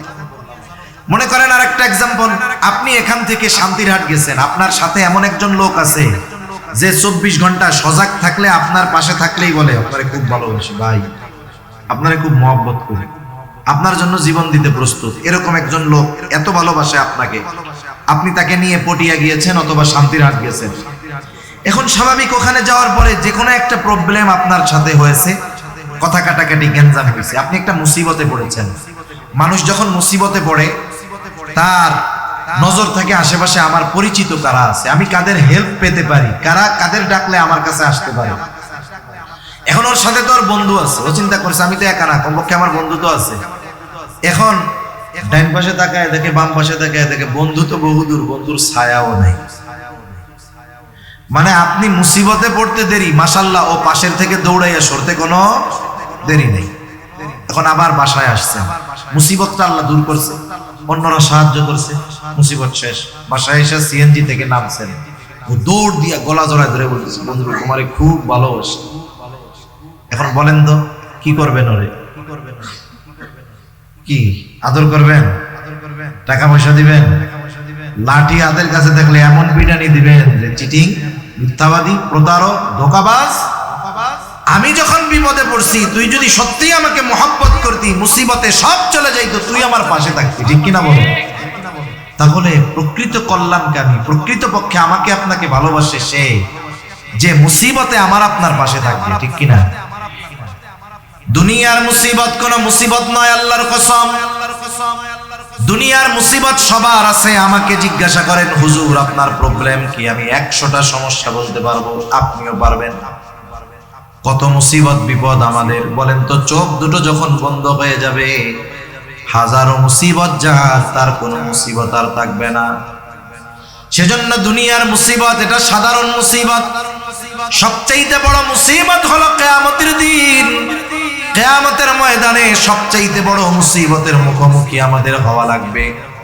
তাহলে আমাকে আপনাকে ভালোবাসে কে? বড় মুসিবতে পাশে থাকবে যে। এখন দুনিয়ায় তো আমার মা আমার জন্য জীবন দিয়ে দেয়, বাবা দিয়ে দেয়, সন্তান দিয়ে দেয়। আসলে কি এরা আমার সবচাইতে বড় মহব্বতের পাত্র কিনা একটু পরীক্ষা করার দরকার। কিন্তু আল্লাহ তাআলা কোরআনুল কারীমের মধ্যে জানায় দিলেন, যেই মানুষগুলো দুনিয়ায় আমার জন্য জীবন দিতে প্রস্তুত ছিল, ওই মানুষগুলো কিয়ামতের দিন আমার সামনে আসবে না, বরং আমার আপনার থেকে পলায়ন করবে। আল্লাহ তাআলা কোরআনুল কারীমের মধ্যে বলেন, ইয়াউমা ইয়াফিরুল মারউ মিন আখিহি ওয়া উম্মিহি ওয়া আবিহি ওয়া সাহিবাতিহি ওয়া বানিহি লিকুল্লি ইমরিইম মিনহুম ইয়াউমাইযিন শা'নুন ইউগনি। আল্লাহ তাআলা বলেন, কিয়ামতের দিন ভাই ভাইয়ের থেকে পলায়ন করবে। ওয়া উম্মিহি ওয়া আবিহি, পিতা মাতার থেকে পলায়ন করবে। ওয়া সাহিবাতিহি ওয়া বানিহি, স্ত্রী সন্তানদের থেকে পলায়ন করবে। প্রত্যেকটা মানুষ নিজের চিন্তায় চিন্তিত থাকবে, প্রত্যেকে নিজে বাঁচার জন্য চিন্তা করবে। তাফসীরের মধ্যে আসছে, মানুষেরা আল্লাহ তাআলার কাছে এমনও বলবে, আল্লাহ পৃথিবীর সব মানুষকে জাহান্নামে দিয়ে হলেও আপনি আমাকে মাফ করে দেন, আমাকে জান্নাত দিয়ে দেন। ওই কঠিন মুসিবতের দিন বাবাও চিনবে না, মা চিনবে না, সন্তান চিনবে না। ওই মুসিবতের দিন মুহাম্মাদুর রাসূলুল্লাহ তার উম্মতদেরকে সেই দিন ভুলবে না। ওই দিন বাবা চিনবে না, নবী আমাদের ভুলবে না। এখন বলেন, বড় মুসিবতে যে আমার পাশে তার চাইতে কেউ বেশি ভালোবাসতে পারে না, ঠিক কিনা? আমি আমার ব্যাপারে যত চিন্তিত, আপনি আপনার ব্যাপারে যত চিন্তিত যে আখিরাতে কি হবে আমাদের, তার চাইতে আমার আপনার জন্য নবীজি আরো বেশি চিন্তিত। হাসরের ময়দানে নবীজি উম্মতের চিন্তায় থাকবেন। মানুষ যখন পেরেশানিতে পড়ে দেখবেন এক জায়গায় স্থিরভাবে থাকতে পারে না, একবার ডানে যায়, ওর কাছে যায়, এর কাছে যায়, ওর কাছে যায়। নবীজিও এক জায়গায় স্থির থাকবেন না, একবার দৌড়িয়ে চলে যাবেন হাউজে কাউসারের কাছে। না জানি তার কোন উম্মত হাউজে কাউসার থেকে পানি পানে মাহরুম হয়ে যায়। আবার দৌড়িয়ে চলে যাবেন পুলসিরাতের কাছে। না জানি কোন উম্মত পাড়ি দিতে ব্যর্থ হয়ে যায়। আবার চলে যাবেন মিজানের কাছে। না জানি কোন উম্মত ওজনে ধরা পড়ে যায়। আবার চলে যাবেন দৌড়ায়া জাহান্নামের কাছে। না জানি কোন উম্মতকে জাহান্নামে দিয়ে দেয়। আবার সুপারিশের দরকার, আল্লাহ তাআলার কাছে সে উম্মতের জন্য সুপারিশ করবে। আরে সব নবী জান্নাত অভিমুখে রওনা হয়ে যাবে, জান্নাতের দোরগোড়ায় পৌঁছায়া যাবে। জান্নাতের দরজা বন্ধ, জিজ্ঞাসা করা হবে কি ব্যাপার, খোলো না কেন? পাহারাদারেরা জবাব দিবে যিনি আসলে খোলা হবে, তিনি আসেন নাই। তিনি কোথায়? বলে হাসরের ময়দানে। কি করতেছে ওইখানে? বলে উম্মতের চিন্তায় চিন্তিত আছে। নবীজি ততক্ষণ নিজে জান্নাত অভিমুখে রওনা হবেন না যতক্ষণ না তার ওই উম্মত যার যাররা পরিমাণ ঈমান আছে তার ব্যাপারে আল্লাহ তাআলার পক্ষ থেকে যতক্ষণ না জান্নাতের নিশ্চয়তা আসবে ততক্ষণ আমার আপনার নবী নিজে জান্নাত অভিমুখে রওনা হবে না। তাহলে নবীজির ভালোবাসা উম্মতের প্রতি কেমন, দরদ মায়া, আশা করি বুঝতে কষ্ট হয় নাই। বুঝতে পারছেন তো নবী কত ভালোবাসে, কত মহব্বত করে ভালোবাসে আমাকে, আপনাকে, আমাদেরকে। অনেক হাদিস বলা যাবে। যেই আয়াতখানা তিলাওয়াত করেছিলাম আল্লাহ তাআলা ওই আয়াতের মধ্যে নবীজি আমাদের প্রতি ভালোবাসার কিছু কথা বলছে। আজকে দেখেন কয়েকদিন আগে 14ই ফেব্রুয়ারি গেছে, ভালোবাসা দিবস নাম দিয়েছে। ভাষা শব্দটা খুব ভালো ছিল, কিন্তু ভালো শব্দ খারাপ কাজে ব্যবহার করতে করতে এক সময় ওই ভালো শব্দ আর ভালো থাকে না। যেমন আজকে থেকে 25-30 বছর আগে, 40 বছর আগে মুরব্বীরা বলতে পারবে, যারা বিবাহ করছে মুরব্বী, ওনার ওয়াইফের ছোট ভাই নিয়ে যদি রাস্তায় যাইতো, কেউ জিজ্ঞেস করতো কে, বলতো এটা হলো আমার শালা। তখন শালাটা স্বাভাবিক শব্দ ছিল, কিন্তু এক সময় শালাকে বকা হিসাবে ব্যবহার করা শুরু হয়েছে। এখন যদি শালা বলে মানুষে মাইন্ড করে, ঠিক কিনা বলেন? কারণ শব্দটা ঠিক আছে, কিন্তু এর ব্যবহার এমন জায়গায় হইতে হইতে এখন এটা গালি হয়ে গেছে। অনেকে তো গ্যাঞ্জাম লাগলে শুরুই করে এই শব্দ দিয়ে, ঠিক কিনা? ভালোবাসা শব্দটা তো ভালো, ভালোবাসার সাথে ঈমানের সম্পর্ক আছে, আল্লাহর সাথে বান্দার ভালোবাসা হবে, নবীর সাথে ভালোবাসা হবে। কিন্তু এই ভালোবাসা শব্দটাকে ব্যবহার করে এমন কিছু বিষয় সমাজে প্রতিষ্ঠিত করার অপচেষ্টা একটা গ্রুপ করতেছে, যারা আগামী প্রজন্মের চরিত্রকে ভালো রাখতে দিতে চায় না, ঠিক কিনা বলেন? এজন্য আমাদেরকে সতর্ক থাকার দরকার। আগামী প্রজন্মকে, নিজেদেরকে নিজেদের মূল্য বোঝার দরকার। আমরা যে মুসলিম, আমাদের যে কতটুকু দাম, আমার ক্যারেক্টার, আমার চরিত্রের কত দাম, এটা আমাদের বোঝার দরকার। হাসরের ময়দানে মিজানে যখন ওজন দেওয়া হবে, সওয়াব নেকি সব, নবীজিকে প্রশ্ন করা হইতেছে। আবু হুরায়রা রাদিয়াল্লাহু তাআলা আনহু থেকে বর্ণিত যে মিজানে সবচেয়ে ওজন হবে কোন আমল? নবীজি বলতেছেন সবচেয়ে ওজন হবে উত্তম আখলাক, উত্তম চরিত্র মিজানে সবচেয়ে ওজন হবে। সুবহানাল্লাহ। এখন এই ভালোবাসা শব্দকে ব্যবহার করে যদি আমাদের তরুণ তরুণীদের চরিত্র শেষ করে দেওয়া যায়, তাহলে সবচাইতে দামি সম্পদটাকে মুহূর্তের মধ্যে বিনষ্ট করে দিয়ে দিল, ঠিক কিনা বলেন? এজন্য ভালোবাসা শব্দটা ভালো, কিন্তু এই শব্দটার ব্যবহার আস্তে আস্তে খারাপের দিকে হইতেছে। সেজন্য আমরা মুমিন বৈধ ভালোবাসার জায়গায় শুধু ভালোবাসার কথা বলবো। আপনি আপনার আব্বারে গিয়ে বলবেন আব্বা আমি আপনাকে ভালোবাসি, মাকে বলবেন আমি আপনারে ভালোবাসি, ছেলেকে বলবেন তুমি আমার সন্তান, তোমারে আমি খুব ভালোবাসি, মেয়েকে বলবেন তুমি আমার মেয়ে, আল্লাহর জন্য তোমাকে ভালোবাসি। আপনার ইমাম সাহেবরা এসে বলবেন হুজুর আই লাভ ইউ, একমাত্র আল্লাহর জন্য। সওয়াব হবে কি হবে না? এক মুমিন অপর মুমিনকে যদি বলে যে আমি আপনাকে শুধুমাত্র আল্লাহর জন্য ভালোবাসি, তাহলে এই ভালোবাসা ইবাদত হবে, সওয়াব হবে। সুবহানাল্লাহ বলেন। তাহলে যেই ভালোবাসার মাধ্যমে আল্লাহর সন্তুষ্টি অর্জন করার মাধ্যম ছিল, এটাকে দিয়ে আমাদের সমাজটাকে ধ্বংস করে ফেলতে চায়। এজন্য আমরা আমাদের ভালোবাসার শব্দ ভালো জায়গায় ব্যবহার যত বাড়াবো, দেখবেন তত খারাপ জায়গায় এর ব্যবহার কমবে ইনশাআল্লাহ। কমানো যাবে না? হাদিসের মধ্যে আসছে তো, এক মুমিন অপর মুমিনকে বলবে যে ভাই আমি তোমাকে শুধুমাত্র আল্লাহর জন্য ভালোবাসি, আল্লাহর জন্য ভালোবাসি, এটা বলতে হবে। তা নবীজি আমাদেরকে কত বেশি ভালোবাসেন, এই ভালোবাসার খবর স্বয়ং আল্লাহ তাআলা দিয়েছেন। কে দিয়েছেন? আমরা আশিকে রাসূল হতে চাই, কিন্তু এই আয়াতগুলোর আলোকে, কথাগুলোর আলোকে ভাই রে, নবীজিও তার উম্মতের জন্য কেমন আশেক, এটা চিন্তার বিষয়। আল্লাহ রাব্বুল আলামিন বলেন, লাকাদ জাআকুম রাসূলুম মিন আনফুসিকুম আজিজুন আলাইহি মা আনিতুম হারিসুন আলাইকুম বিল মুমিনিনা রাউফুর রহিম। নবীজির উম্মতের প্রতি কেমন ভালোবাসা, এই ভালোবাসার কথা বর্ণনা করতে গিয়ে আল্লাহ তাআলা বলেন, লাকাদ জাআকুম রাসূলুম মিন আনফুসিকুম, তোমাদের মধ্য থেকে তোমাদের জন্য এমন একজন রাসূলের আগমন ঘটেছে। সেই রাসূল কেমন রাসূল? শোনো, আজিজুন আলাইহি মা আনিতুম, তোমাদের জন্য যেটা কষ্টের সেটা তারও জন্য কষ্টের। কষ্ট হচ্ছে না তো আপনাদের? আমি আর বেশি সময় নিব না, অনির্দিষ্ট গন্তব্য কাছে হইলেও দূরে, তাহলে আমাদের গন্তব্যটা একটু নির্দিষ্ট করে ফেলি। এখন বাজতেছে আমার ঘড়িতে হয়তো 53-54 বাজে। আমরা চেষ্টা করব 12টা 10 থেকে 15-র মধ্যে শেষ করে দিতে।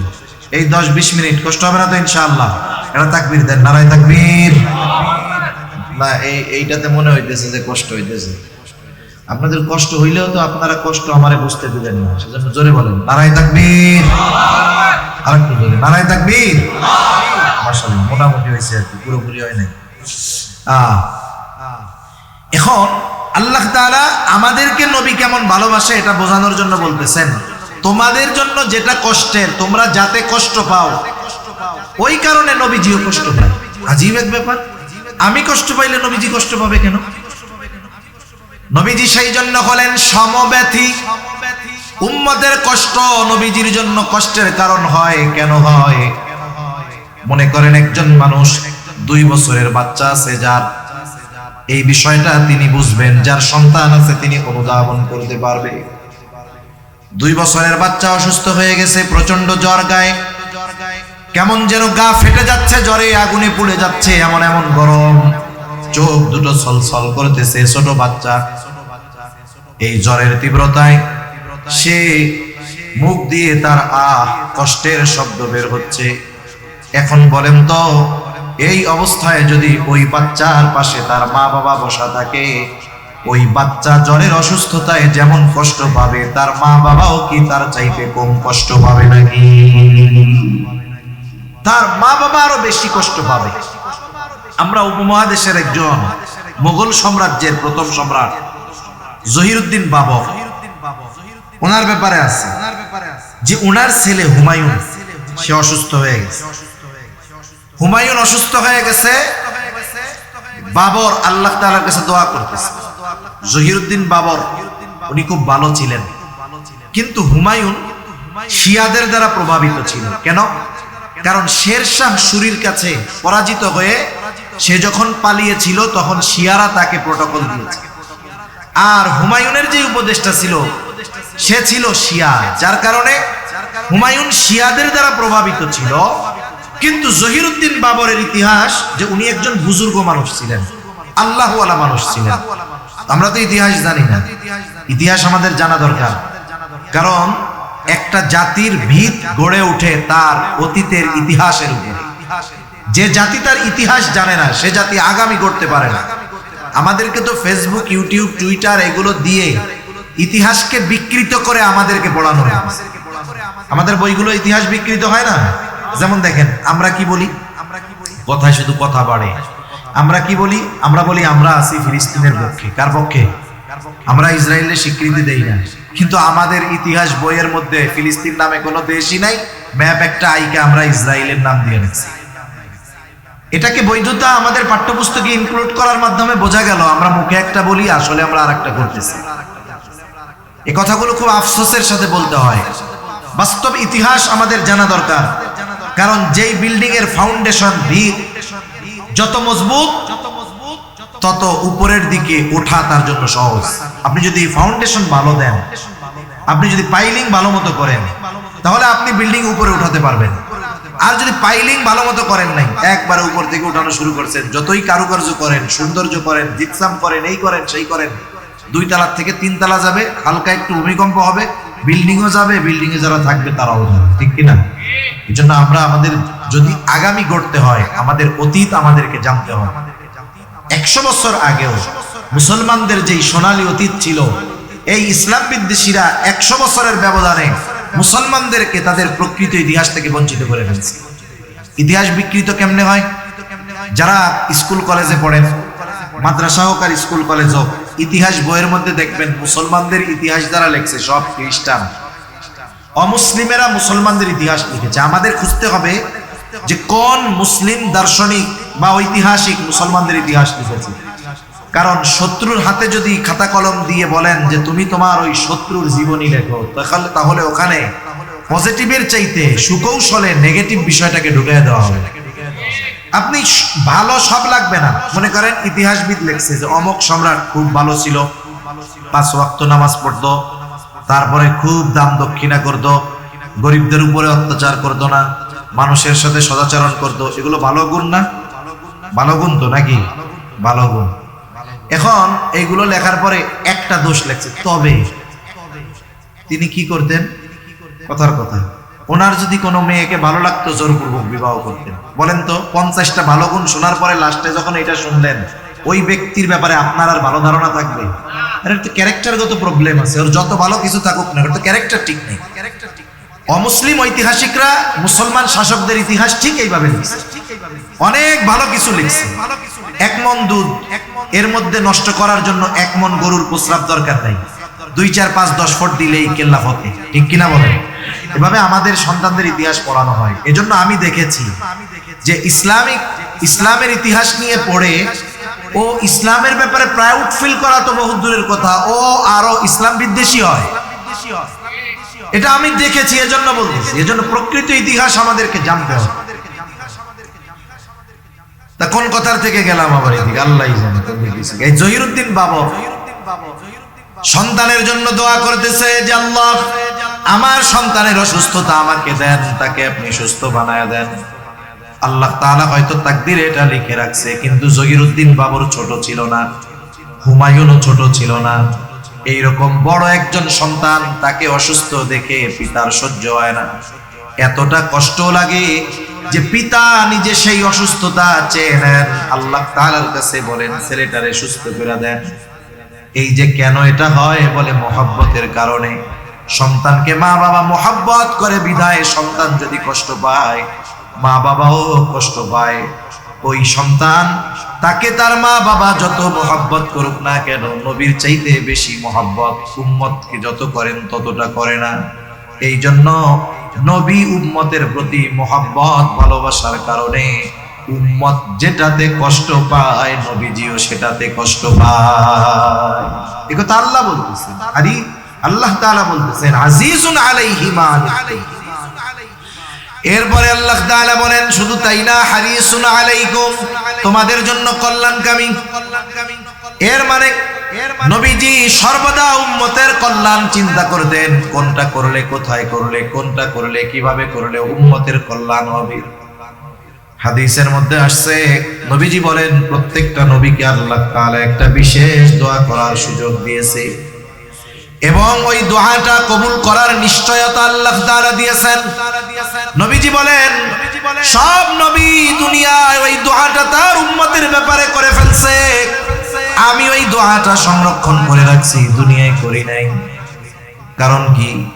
কারণ এই দোয়াটা আমি সুপারিশ হিসাবে কিয়ামতের দিন আমার উম্মত যখন মুসিবতে পড়ে যাবে, ওই দোয়াটা আমি উম্মতের জন্য সুপারিশ হিসাবে করব।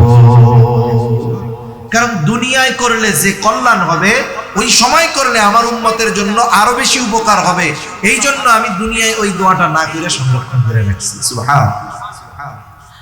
এখন শুরুতে একটা বলছি না যে মুমিনদের জন্য নবী বিশেষ অনুগ্রহ, তার মানে মুমিনদের প্রতি নবীজির ভালোবাসা স্পেশাল। মুমিনদের জন্য নবীজির ভালোবাসা কি স্পেশাল। আল্লাহ তাআলাও সেই স্পেশাল ভালোবাসার কথা বলতেছে। আল্লাহ রাব্বুল আলামিন এবারে স্পেশাল ভাবে মুমিনদের প্রতি নবীজি কেমন, আল্লাহ তাআলা বলেন বিল মুমিনিনা রাউফুর রহিম। রাউফ রহিম দুটি শব্দ, এই দুটি হলো আল্লাহ তাআলার গুণবাচক নামগুলোর মধ্যে অন্যতম দুটি নাম। রাউফ অতি সদয়, রহিম পরম দয়ালু। আমরা কোরআনুল কারীম তিলাওয়াত করার শুরুতে বলি বিসমিল্লাহির রহমানির রহিম। বলেন তো রাউফুর রহিম কে? আরো জোরে বলেন না কে? আল্লাহ তাআলার গুণবাচক নাম। দুনিয়ার কোন মানুষ ওই নাম গ্রহণ করার যোগ্যতা রাখে না। কেউ যদি কোনো মানুষকে বলে উনি রাউফুর রহিম, নিঃসন্দেহে শিরক হবে, ঠিক কিনা বলেন? কোন মানুষ কি রাউফুর রহিম হইতে পারে? কিন্তু নবীজি উম্মতের প্রতি তার মুহাব্বত ভালোবাসা কেমন, উম্মতের প্রতি নবীজি কেমন সদয়, উম্মতের প্রতি নবীজির কেমন দয়া, এই কথাটা আমাদের বোঝানোর জন্য আল্লাহ তাআলা নিজের গুণবাচক নাম নবীজির সাথে ব্যবহার করে বলতেছেন কেমন যেন, ও দুনিয়ার মানুষ, কেমন নবী আমি আল্লাহ তোমাদেরকে দিয়েছি, যেই নবী তোমাদের জন্য হলেন রাউফুর রহিম, অতি সদয় পরম দয়ালু। নবীজিকে আল্লাহ বলতেছে যে নবী উম্মতের ব্যাপারে, তার মুমিন উম্মতের ব্যাপারে রাউফুর রহিম। এই কথাটা আমি শাব্দিকভাবে আপনাদের এই কথার গভীরতা বোঝানোর যোগ্যতা আমার নাই, কিন্তু কিছু কথা আছে এটা হৃদয় দিয়ে অনুধাবন করতে হয় যে আল্লাহ তাআলা নবীকে বলতেছেন যে নবী হলো তার মুমিন উম্মতের জন্য রাউফুর রহিম, অতি সদয় পরম দয়ালু। এখন বলেন নবীজি কি পরিমাণ ভালোবাসে আমাকে আপনাকে, এই ভালোবাসা পরিমাপ করার যোগ্যতা ক্ষমতাও আমাদের নাই, ঠিক কিনা? স্বাভাবিক কি বলে যে একজন যদি আমারে ভালোবাসে আমি তারে ভালোবাসি, এটা হলো যুক্তি বলে যে একজন আমার জন্য কল্যাণকামী আমিও তার জন্য কল্যাণকামী। একজন কয় না, কেউ যদি আমার জন্য হাঁটু পানিতে নামে আমিও তার জন্য হাঁটু পানিতে নামবো, সে যদি আমার জন্য এতটুকু করে আমিও তার জন্য করবো, এটা তো করতেই হবে। কিন্তু নবীজির আমাদের প্রতি কত ভালোবাসা। এখন বলেন যেই নবী এত ভালোবাসে সেই নবীকে আমাদের ভালোবাসার দরকার আছে না নাই? কথা, যেই নবী আমাদের আশেক আমাদের কি তার আশেক হওয়ার দরকার আছে না? উনি যে আমাদের ভালোবাসে ঘোষণা দিছেন কে? জোরে বলেন কে? আমাদের তার প্রতি কেমন ভালোবাসা হওয়ার দরকার? রাসূলুল্লাহ সাল্লাল্লাহু আলাইহি ওয়াসাল্লাম সেই জন্য বলেন নবীজির প্রতি ভালোবাসা হলো মুমিনের ঈমান। নবীজি বলেন লা ইউমিনু আহাদুকুম হাত্তা আকুনা আহাব্বা ইলাইহি মিন ওয়ালিদিহি ওয়া ওয়ালাদিহি ওয়ান নাসি আজমাইন। নবীজি বলেন তোমাদের মধ্যে কেউ ততক্ষণ পর্যন্ত মুমিন হতে পারবে না যতক্ষণ না সে তার পিতা মাতা সন্তান সন্ততি এক কথায় সকলের চাইতে আমি নবীকে বেশি ভালো না বাসবে। তাহলে নবীজিকে সবচাইতে বেশি ভালোবাসা, এটাই ঈমানের দাবি। এখন কথা হলো একজনকে সর্বোচ্চ ভালোবাসা যায় তাকে যদি সামনে পাওয়া যায়। আরে আবু বকর নবীকে সামনে পেয়েছে, নিজের সব সম্পদ এনে নবীর সামনে হাজির করে দিয়েছে। হযরত তালহা নবীজিকে সামনে পেয়েছে, উহুদের ময়দানে কাফেরদের অস্ত্র তীর বর্ষার সামনে নিজের বুকটাকে নবীর জন্য ঢাল বানায় দিছে। আমরা তো নবীজিকে সামনে পাই নাই, কিন্তু ভালো তো বাসতে মন চায়। নবীজিও জানে আমার একদল উম্মত আমাকে জীবনের চাইতে বেশি ভালোবাসতে চায়, সুযোগ পাইলে জীবন দিতেও পারবে, কিন্তু সব সময় তো জীবন দেওয়ার সুযোগ হবে না। কিন্তু তারা যদি আমাকে ভালোবাসতে চায় কি করবে? নবীজি তাকে ভালোবাসার পদ্ধতি নিজে জানায় দিয়ে বলেন মান আহাব্বা সুন্নতি ফাকাদ আহাব্বানি ওয়া মান আহাব্বানি কানা মাই ফিল জান্নাহ। নবীজি বলেন যে আমার সুন্নাতকে ভালোবাসবে সে আমি নবীকে ভালোবাসবে, আর নবীকে যে ভালোবাসবে নবীজি জানায়া দিয়েছেন নবীর সাথে সে জান্নাতের মধ্যে অবস্থান করবে। নবীর সাথে জান্নাতে থাকতে পারা এটা বড় সৌভাগ্যের ব্যাপার। হযরত আনাস রাদিয়াল্লাহু তাআলা আনহু থেকে বর্ণিত, নবীজির কাছে একদিন এক গ্রাম্য সাহাবী আসছে। নবীজি আরেকজনের সাথে কথা বলতেছেন, কথার মধ্যেই ওই গ্রামের সহজ সরল মানুষ নবীজিকে প্রশ্ন করতেছে, ইয়া রাসূলুল্লাহি মাতাস সাআহ, হে আল্লাহর রাসূল কিয়ামত কখন হবে? লোকটার প্রশ্নের ভাব ছিল এইরকম যে সে কিয়ামতের জন্য বৈশা আছে কিন্তু কিয়ামত আসতেছে না। এই জন্য নবী তাকে পাল্টা প্রশ্ন করলেন, মা আদাত্তা লাহা, তুমি কিয়ামতের জন্য কি পাথেয় সংগ্রহ করেছো? লোকটা বলল, আমি আল্লাহ এবং তার রাসূলকে ভালোবাসি। নবীজি এই লোকটার জবাবের মধ্যে কোনো কৃত্রিমতা দেখেন নাই, বাস্তবতা হৃদয় থেকে জবাব দিয়েছে লোকটা। নবীজিও এই লোকের কথার জবাবে বলতেছে, আলমারু মা'a মান আহাব্বা, যে যাকে মহব্বত করে তার সাথে অবস্থান করবে। লোকটা এবার বাড়ির পথে হাঁটা দিল। হযরত আনাস রাদিয়াল্লাহু তাআলা আনহু বলেন, নবীজির মুখে এই কথা শ্রবণ করবার পর আমরা এতটা খুশি হয়েছি যে জান্নাতে নবীর সাথে থাকতে পারবো। এই কথা শুনে এতটা খুশি আমরা হয়েছি, ইসলাম গ্রহণের পরে আর কোন কথার দ্বারা আমরা এতটা খুশি হই না। তাহলে সেই নবীর সুন্নতকে মহব্বত করলে নবীর সাথে জান্নাতে থাকা যাবে। এখন কথা হইল, জান্নাতে তো থাকা যাবে, জান্নাতে যাওয়ার পর কিন্তু জান্নাতে তো আগে যাওয়া লাগবে। জান্নাতে কেমনে যাওয়া যায়? আল্লাহর নবী জান্নাতে যাওয়ার পথ বলে দেন। নবীজি বলেন, কুল্লু উম্মতি ইয়াদখুলুনাল জান্নাতা ইল্লা মান আবা। নবী বলেন, আমার সব উম্মত জান্নাতে প্রবেশ করবে, আবা উম্মত ছাড়া। জিজ্ঞাসা করা হলো, ইয়া রাসূলুল্লাহ, আবা উম্মত কারা? নবীজি বলেন, আমার আনুগত্য যারা করবে, মান আতাআনি দাখালাল জান্নাহ, যে আমার আনুগত্য করবে সে জান্নাতে প্রবেশ করবে। ওয়া মান আসানি ফাকাদ আবা, যে আমার আনুগত্য করবে না সে আবা উম্মত, সে জাহান্নামে যাবে। দুই হাদিসের সমন্বয় হলো নবীজির সুন্নাতকে মুহাব্বতের সাথে সাথে যারা অনুসরণ করবে তারা নবীর সাথে জান্নাতে থাকবে। কিন্তু আফসোস, আমাদের দেশে আমরা যখনই বলি নবীর জন্য জীবন দিবেন, কারা সব হাত উঁচু করে, দুই হাত উঁচু করে আবেগ দরদে জীবনটা ঢেলে দিতে চায়। কিন্তু যখনই বলি জীবন আসার সব দেওয়ার সময় তো সব সময় নয়, কিন্তু নবীকে তো ভালোবাসতে হবে সব সময়। তাহলে নবীর জন্য জীবন সুযোগ হইলে পরে দিয়েন। তাইলে নবীর সাথে জান্নাতে যদি থাকতে চায়, ভালো যদি বাসতে চান, তাইলে দাড়ি নাই, দাড়ি দাঁড়াই গেলেন। তখন বলে, হুজুর এটা একটু পরে। তখন কি বলে, এটা একটু পরে। আর কতজন বলে, হুজুররা আর ওয়াজ পায় না, সুন্নাতের কথা বলে খালি দাড়ির কথা বলে। দাড়ি যাদের নাই আল্লাহ রাখার তৌফিক দান করুন। কিন্তু দাড়ি তো এমন এক সুন্নাত, যেই সুন্নাত অন্যান্য অনেক সুন্নাত পালনে সহায়ক হয়। 2, 4, 10, 5 মিনিট বেশি হইলে কষ্ট নিয়েন না, কথা তো শেষ। এখন একজন লোক মনে করেন দাড়ি টাড়ি কিচ্ছু নাই, রাখে নাই, যার নাই আপনারা কেউ তারে তিরস্কার করবেন না, অবশ্যই তার জন্য দোয়া করবেন। হতে পারে একজন দাড়িওয়ালা সে পাপাচারে লিপ্ত, কিন্তু দাড়িবিহীন লোক তার অন্তর ভালো, তার তাকওয়া ভালো, আল্লাহর প্রতি ভয় তার বেশি, কিন্তু দাড়ি হয়তো রাখতে পারতেছে না। আমরা দোয়া করি আল্লাহ তাকে রাখার তৌফিক দান করুন। আছে না এরকম অনেক মানুষ? অনেক মানুষ আছে। এখন দাড়িবিহীন একটা লোক জুব্বা লাগায়, পাগড়ি লাগায়, সুন্দর মতো শান্তিরাট বাজারে গেছে। এই লোকরে যারা চিনে দেখার পরে বলবে, ওরে বাবা, উসরা করে মানি নেয় না, পাদু দিয়ে গলা বানিতে নামছে। মানে বলবে কি পোশাক লাগাইছে, দাড়ি রাখার নামে খবর নাই, উনি একেবারে মহদামি ব্যবসায়ী আসছে। এখন দেখেন, ওই জামাটা গায়ে দেওয়ার কারণে, দাড়ি না থাকার কারণে মানুষ তারে তিরস্কার করতেছে। কিন্তু যার দাড়ি দুড়ি আছে, লম্বা দাড়ি, এবার যখন ওরকম একটা জামা টামা লাগাই মনে হলো মাশাআল্লাহ একেবারে নুরানি লাগতেছে। কোন মাদ্রাসার মহদামি সাহেবের চাকরি চলে যায় তার ঠিক নেই, মানে চেহারা টেহারা এরকম। এখন এই দাড়ি অনেক সুন্নাত পালনে সহায়ক হয়, গুনার থেকে বাঁচার কারণ হয়। একটা দাড়িওয়ালা মানুষ সে যদি কোনো গুনাহ করে, অপরাধ করে, কোনো অন্যায় করে, মানুষ আগে বলে, আরে ভাই দাড়ি রেখে এই কাজটা করলেন। তার মানে দাড়ির প্রতি আলাদা একটা সিম্প্যাথি কাজ করে, এজন্যই আগে সে দাড়িকে আনে। সে চায় না যে দাড়িওয়ালা কোনো মানুষ অপরাধ করে।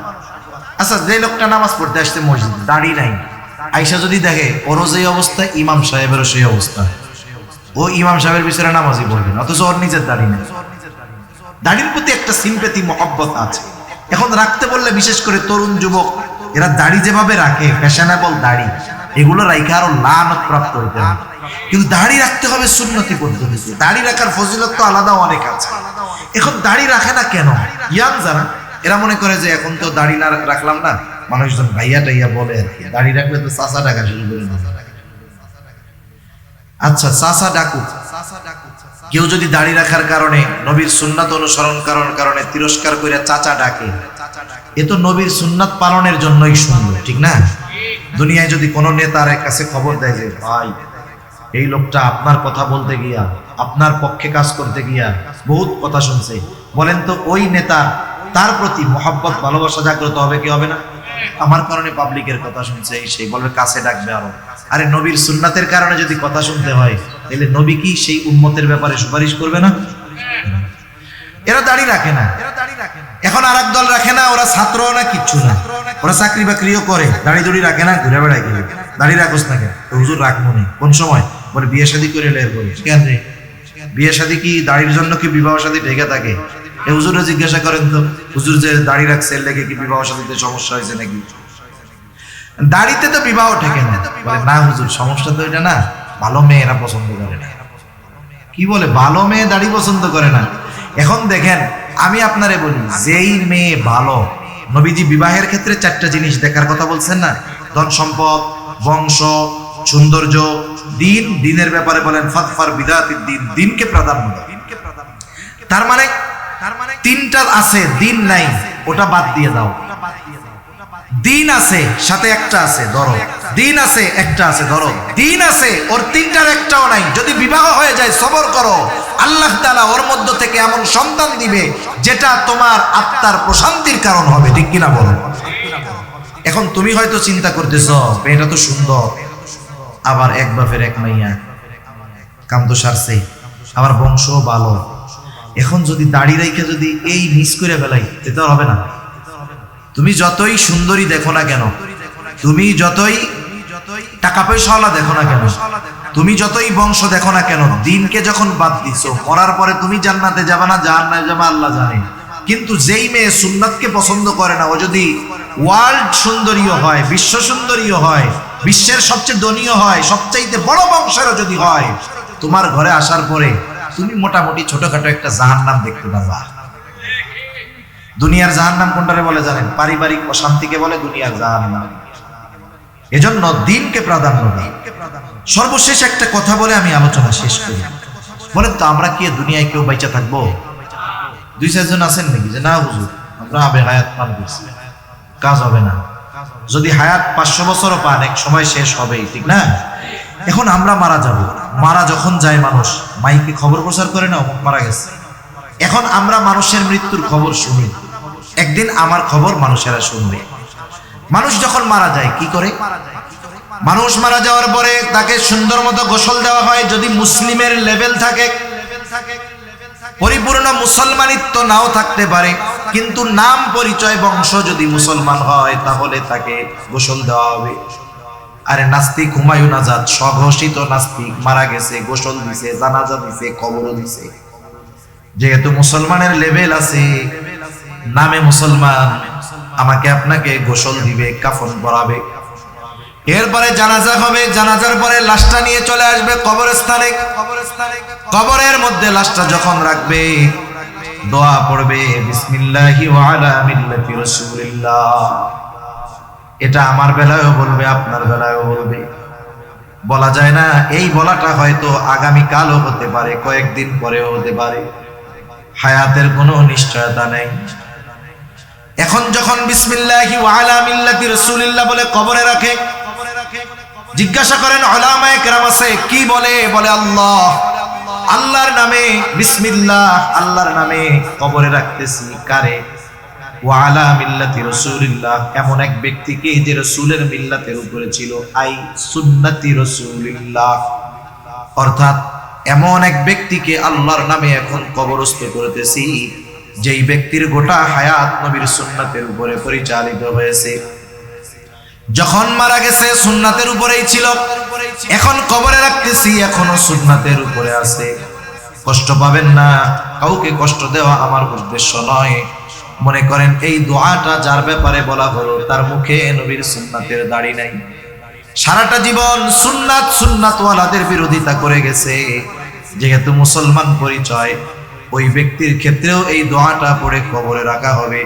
একটু বলেন তো, ওই ব্যক্তির সাথে যেই কথাটা বলা হলো এই কথাটা ওই ব্যক্তির ব্যাপারে সত্য হবে নাকি মিথ্যা হবে?